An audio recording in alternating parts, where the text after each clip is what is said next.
사무엘상 24장 8절에서 15절, 구약성경 450페이지입니다.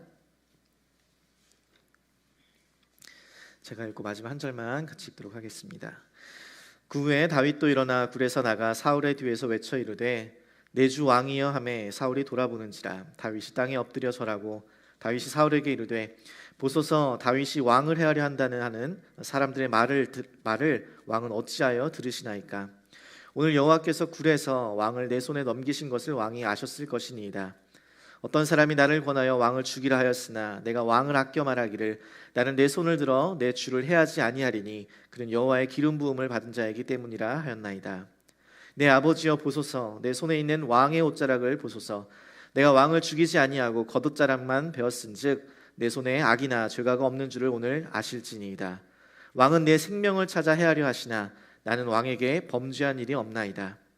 여호와께서는 나와 왕 사이를 판단하사 여호와께서 나를 위하여 왕에게 보복하시려니와 내 손으로는 왕을 해하지 않겠나이다. 예속담에 말하기를 악은 악인에게서 난다 하였으니 내 손이 왕을 해하지 아니하리이다. 이스라엘 왕이 누구를 따라 나왔으며 누구의 뒤를 쫓나이까. 죽은 개나 벼룩을 쫓음이니이다. 같이 읽습니다.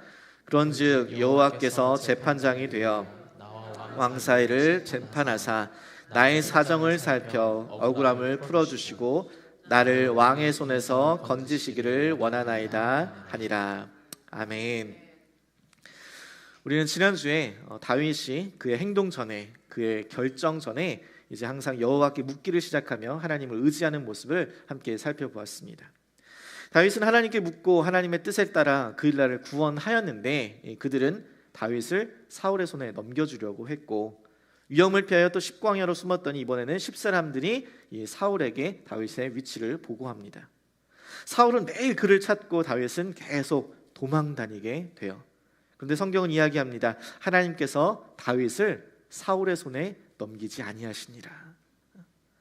포위망이 좁혀와 그가 곧 잡혀 죽게 될 위험의 순간 가운데서도 갑자기 블레셋이 쳐들어와서 사울이 다윗을 뒤쫓기를 멈추는 일이 생겨나요.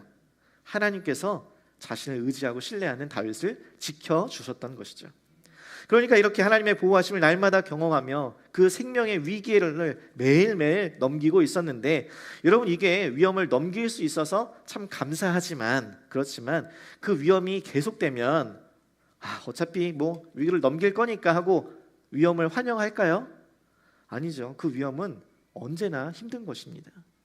그 위험은 언제나 고통스럽습니다. 그래서 그 위험이 언제나 빨리 완전히 사라지기를 기대합니다. 그래서 내가 온전히 안전할 수 있도록. 그런데 오늘 본문은 이렇게 시작합니다. 24장 1절 2절 말씀해 보니까 사울이 블레셋 사람을 쫓다가 돌아오매 어떤 사람이 그에게 말하여 이르되 보소서 다윗이 엔게디 광야에 있더이다 하니 사울이 온 이스라엘을 택한 사람 3,000명을 거느리고 다윗과 그의 사람을 찾으러 들염소 바위로 갈새.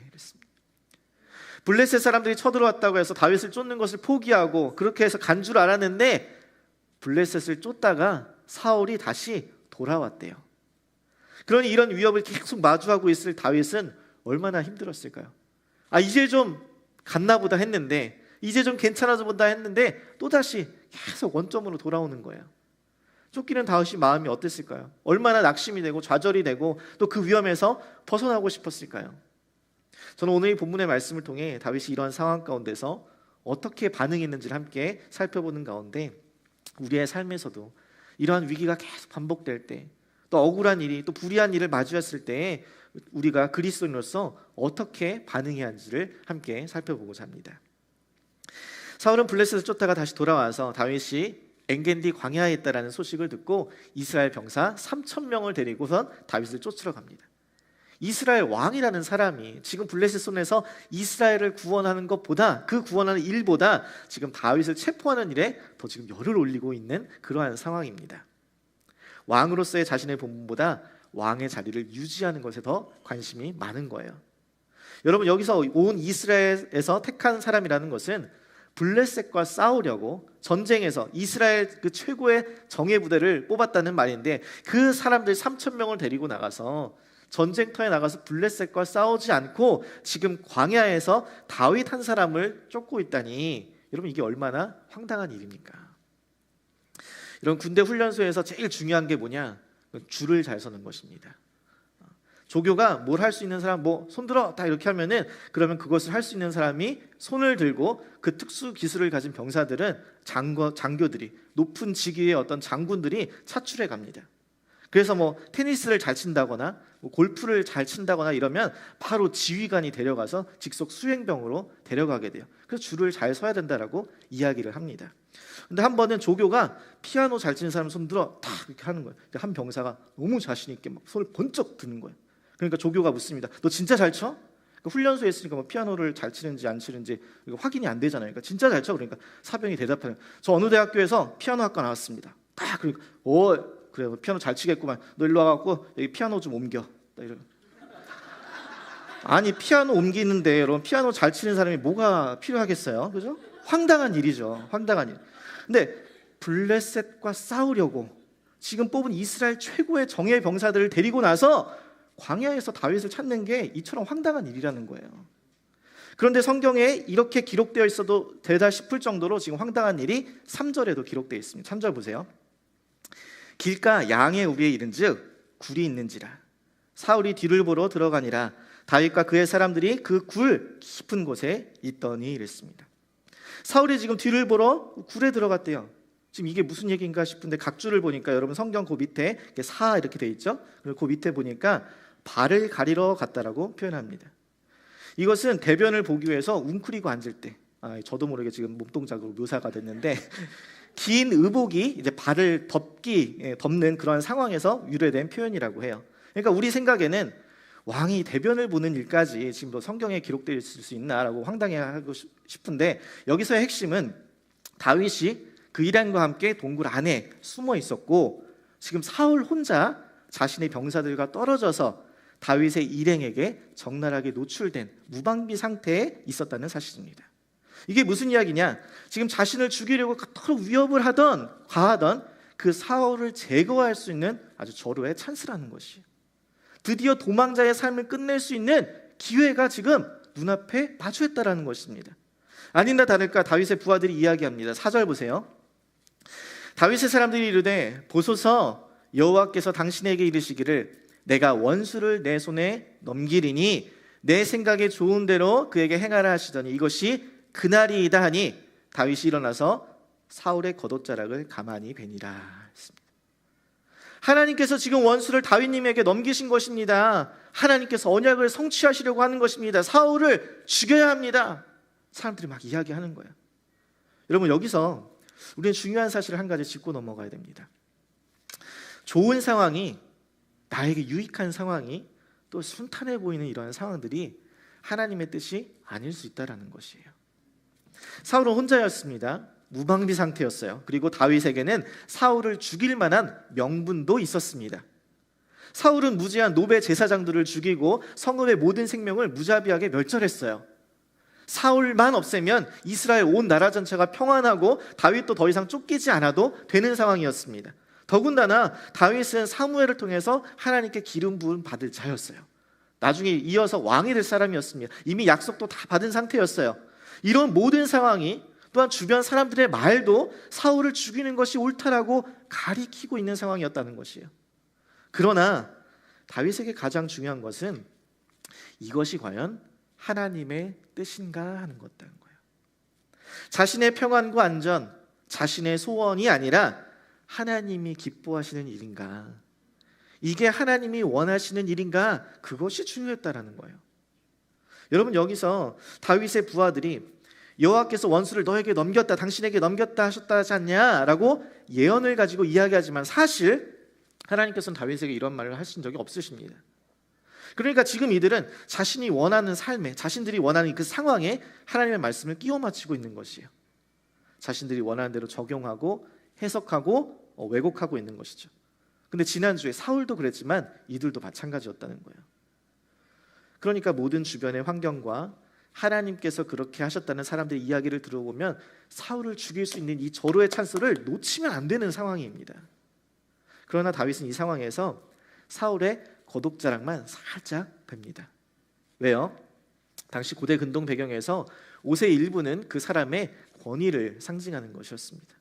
특히 여기서 사울의 겉옷이라고 일컫는 단어는 군주나 왕자만 입을 수 있는 그런 옷을 가리킵니다. 그러니까 다윗이 이 사울의 겉옷 자랑만 배웠다는 것은 다윗이 마음만 먹으면 사울을 죽일 수도 있었지만 사울의 생명을 살려주었다는 증거이자 또는 내가 그의 신분을 위협하리라, 그의 왕권을 빼앗을 수 있다라는 그런 정치적인 상징이기도 합니다.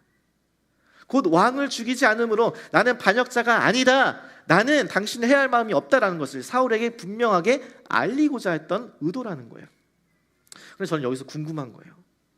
모든 사람이, 모든 환경이 다 지금 이것을 사울을 죽일 수 있는 기회라고 그렇게 가리키고 있을 때에 다윗은 도대체 어떻게 이 복수의 기회를 자비의 기회로 바꿀 수 있었냐 하는 것이죠. 어떻게 복수라는 이름으로 또는 정당하다는 명분으로 죄를 지을 수 있는 치명적인 그 유혹의 순간에 하나님의 뜻을 분별할 수 있었을까 싶은 거예요. 그런데 여러분, 시편 54편에 보면 그 부제가 이렇게 적혀져 있습니다. 10사람이 사울에게 이르러 말하기를 다윗이 우리가 있는 곳에 숨지 아니하였으나이까 하던 때에, 우리 지난주에 말씀에 10광야로 도망갔을 때 10사람들이 보고를 해서 사울에게 보고를 해서 다시 도망가게 되었다는 그 시기예요. 그러니까 10광야에 숨었을 때 그때 그의 쓴 시편이 시편 54편입니다. 근데 그 시편 54편 1절에 이렇게 이야기해요. 같이 한번 읽어보겠습니다. 하나님이여 주의 이름으로 나를 구원하시고 주의 힘으로 나를 변호하소서. 그는 지금 자기가 쫓기는 순간에 자기를 쫓는 사울을 제거해달라고 기도하지 않습니다. 주의 힘으로 나를 변호하소서. 주께서 나의 정당함을 변호해달라고 계속 기도해왔다라는 것이에요. 그 순간에. 그러니까 이 기도 가운데 사울을 죽일 수 있는 딱 그 절호의 찬스, 그 순간을 마주했을 때 이것이 자신의 정당함을 변호할 수 있는, 자신이 반역자가 아님을 증명할 수 있는 하나님께서 주신 상황으로 받아들였다는 거예요. 기도의 응답으로. 그래서 모든 환경, 모든 사람들의 말과 달리 그 하나님이 택한 자를 자신이 죽이는 그 죄의 유혹에 빠지지 않고 오히려 자신의 정당함을 밝힐 수 있도록 도우시는 그 하나님의 뜻, 하나님의 상황, 하나님의 도우심으로 받아들였다는 것이죠. 여러분, 이것이 기도의 능력입니다. 기도하는 사람은 내 뜻이 아니라 하나님의 뜻에 맞춰갑니다. 내 마음이 아니라 하나님의 마음에 맞춰가요. 그래서 내 생각을 그분의 뜻과 그분의 마음에 합하도록 계속 조정해 가다 보니까 모든 상황들이 자연스럽고 모든 사람들이 그렇게 이야기하더라도 하나님이 기뻐하시지 않을 다른 죄의 유혹들을 정확하게 분별할 수 있게 된다는 거예요. 내 기준, 내 생각, 내 마음을 하나님의 말씀을 기준으로 삼아서 계속 그거에 조정해 가다 보니까 그것과 다른 하나님의 뜻과 다른 것이 났을 때 그것을 바로 알아차리게 된다는 것이죠. 여러분, 이것이 기도의 힘입니다. 매 순간 내 마음을 하나님께로 계속 인도해 가는 거예요. 이 뜻의 말씀으로 계속 조정해 가는 거예요. 내 생각을. 그 평소의 기도의 습관들과 내 기도의 여정들을 통하여서 그 죄의 유혹들을 분별할 수 있게 되라는 것. 저는 저와 여러분의 삶 가운데서 이러한 기도를 통해 평소에 하나님과의 깊은 교제를 통해서 하나님의 뜻과 마음을 더 깊이 알아가는 저와 여러분이 되기를 간절히 소망합니다. 다윗은 이렇게 모든 환경이 그렇게 인도하고 모든 사람들이 다 그렇게 말을 하더라도 사울을 해하지 않고 옷자락만 뱁니다. 그리고 옷자락만 자른 것만으로도 마음이 찔려요. 양심의 가책을 느낍니다. 그러니까 부하들이 보기에는 이게 너무 답답한 거예요. 아니, 왜 이런 기회를 놓치는 거야? 밥상을 다 차려줘도 먹지를 못하는구만. 아니, 이렇게 결단력이 없어서야 이 사람이 나중에 왕이나 될까? 이렇게 생각할 수 있지 않았을까요? 여러분, 그런데 다윗이 이야기합니다. 6절 7절 말씀 보세요. 자기 사람들에게 이르되 내가 손을 들어 여호와의 기름 부음을 받은 내 주를 치는 것은 여호와께서 금하시는 것이니 그는 여호와의 기름 부음을 받은 자가 됨이니라 하고, 다윗이 이 말로 자기 사람들을 금하여, 자기뿐만 아니라 그들의 부하들한테도 얘기하는 거야. 너희들한테도 금하여서 사울을 해하지 못하게 하니라. 자기가 못 죽였다고 해서 혹시나 다윗의 사람들이 죽일까 봐 그렇지 못하게 했다는 거예요. 사울이 일어나서 굴에서 나가 자기 길을 가니라. 여기서 우리는 다윗이 사울을 죽이지 않은 이유에 또 다른 이유를 발견할 수 있습니다. 첫 번째는 그가 기도하는 가운데 그 기회를 사울에게 복수하는 기회가 아니라 오히려 자비를 베풀 기회로 바꿨다는 것이고, 두 번째는 하나님께서 세우신 권위를 인정했기 때문에 사울을 죽이지 않았다는 것이에요. 여러분, 오늘 본문에서 6절에서 또 10절에서 두 번이나 사울은 하나님께서 기름 부어 세우신 종이다라고 이야기합니다. 그래서 7절에서는 자기뿐만 아니라 다윗의 사람들에게도 해야지 못하도록 해요. 그러니까 다윗은 모든 권위는 하나님께로부터 나오며 왕권 또한 하나님의 권위 아래에 있음을 인정하는 것입니다. 비록 그의 눈에, 그의 사람들의 눈에도 이 사울의 모습이 왕같지 않아 보인다 할지라도 그는 하나님께서 세우신 왕이고 그의 왕권은 하나님의 권위에 속한 것이기 때문에 그의 지위에 순종하겠다는 태도인 것입니다. 아마 다윗은 이미 이스라엘 역사를 들어서 잘 알고 있었을 것입니다. 모세가 구스 여인을 아내로 취하자 누이 미리암과 형 아론이 모세를 비판합니다. 야, 하나님이 너한테만 말했냐? 우리한테도 말씀하지 않았냐? 그들은 이 모세의 결혼 문제를 가지고 와서 모세를 비난하지만 사실 그들의 비난의 본질은 영적 권위에 대한 도전이었습니다.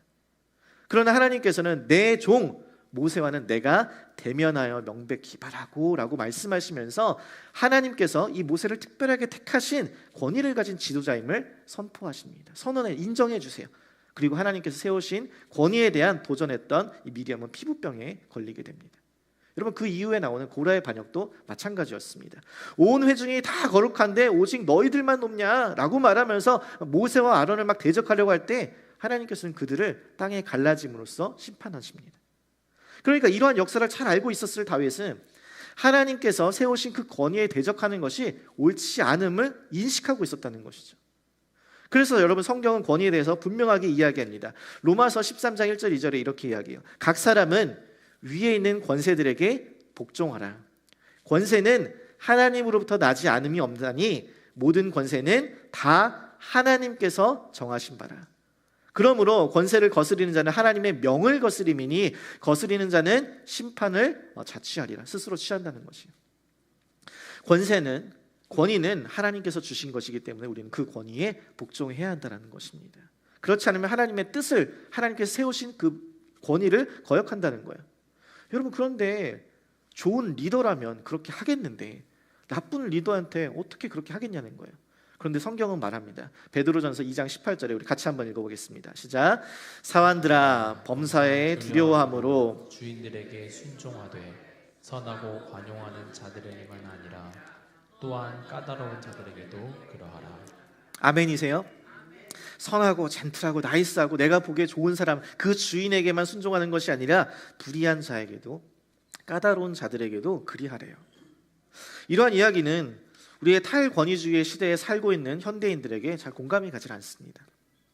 권위에 대해 무조건 순종하라는 것 같이 들려서 받아들이기가 어려워요.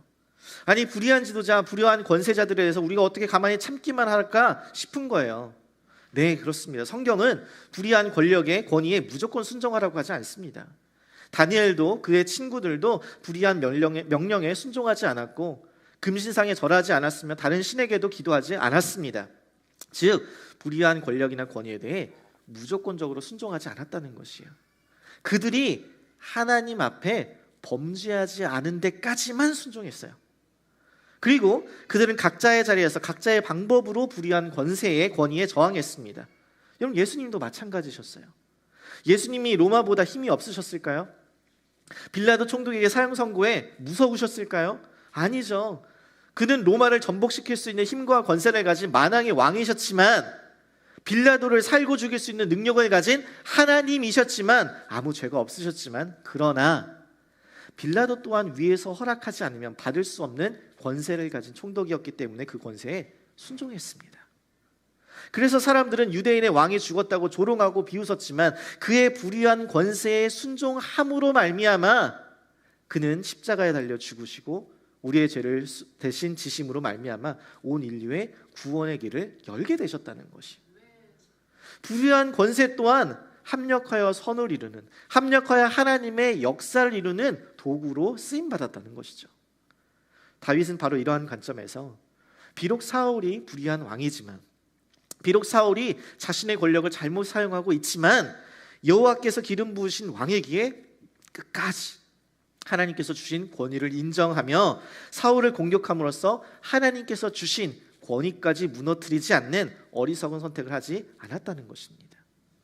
저는 저와 여러분이 삶에서 마주하는 불의한 상황 속에서 세상에서 당연시하는 복수의 방법으로 대응하여 또는 우리가 죄의 유혹으로 넘어가는 어리석은 죄악을 범하지 않기를 간절히 소망합니다. 자, 이러한 다윗의 모습은 세상 사람들이 보기에 답답합니다. 오히려 좀 어리석어 보일 때도 있어요. 사울을 여기서 살려두면 나중에 사울은 다윗을 또 죽이려고 할 것입니다. 분명하게. 그래서 우리는 사울을 죽이는 것이 원수에게 보복을 지금 당장 행하는 것이 당연하고 마땅한 일이라고 여겨집니다. 그러나 다윗이 그를 죽이지 않았던 가장 큰 이유, 그것은 바로 원수 갚는 것이 하나님께 달려있음을 믿었기 때문이었습니다. 8절부터 이야기는 바로 그 이야기입니다.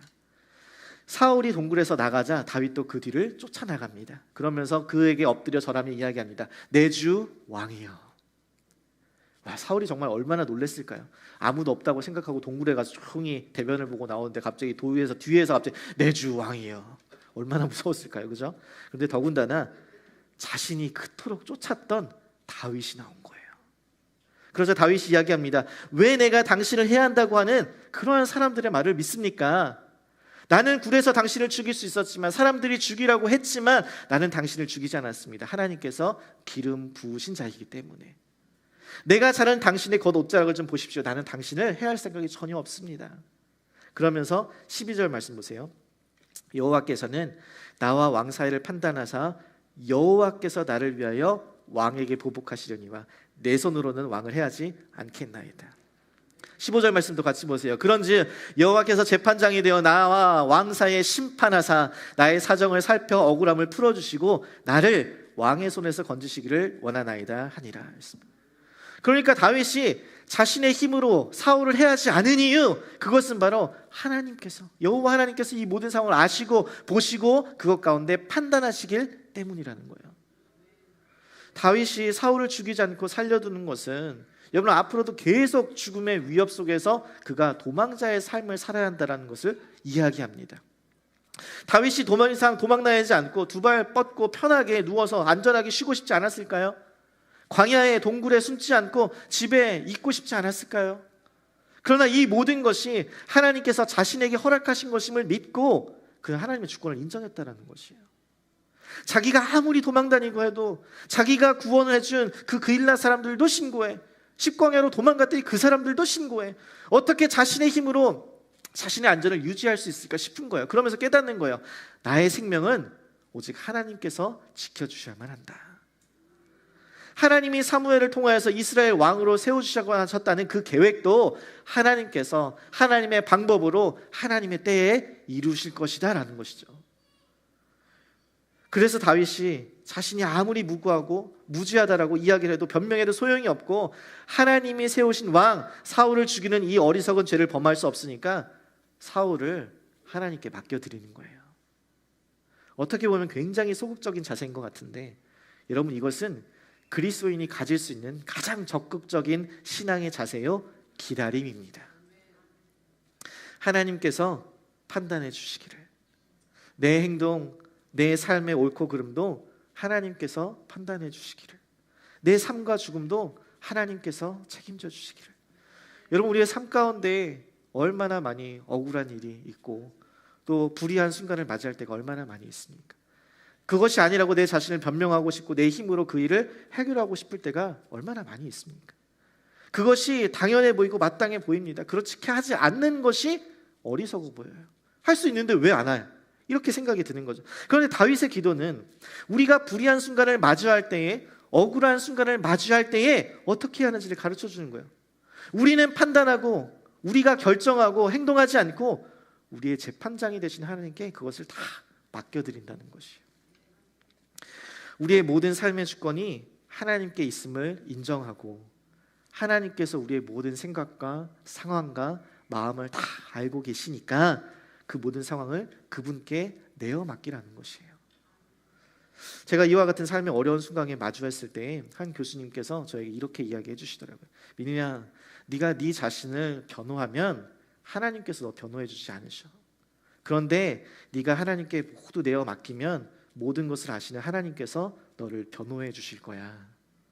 근데 제가 그 말씀에 너무나 큰 위로와 힘이 되더라고요. 그래, 내가 할 수 있어도 하나님께 맡기자.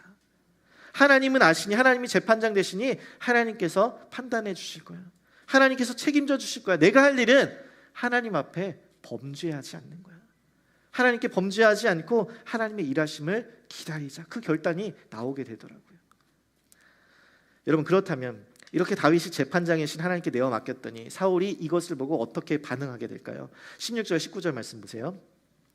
다윗이 사울에게 이같이 말하기를 마침에 사울이 이르되 내 아들 다윗아, 내 아들 다윗아, 이것이 내 목소리냐고 소리를 높여 울며 다윗에게 이르되 나는 너를 학대하되 알죠?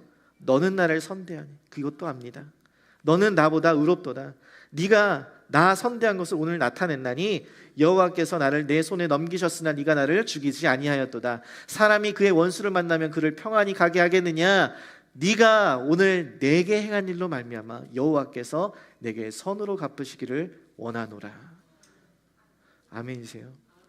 여러분, 사울은 자신이 그토록 쫓아왔던 그 다윗을 만나게 됐을 때 자신을 죽일 수 있음에도 자신을 죽이지 않고 자기에게 자비를 베푼 것을 보며 네가 나를 선대하니 나보다 의롭다.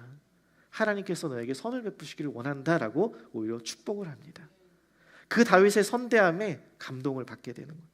마땅한 복수의 기회를 자비의 기회로 바꾼 이 다윗을 오히려 축복합니다. 그리고 인정해요. 20절 말씀 보시죠. 보라, 나는 내가 반드시 왕이 될 것을 알고 이스라엘 나라가 내 손에 견고히 설 것을 아노니.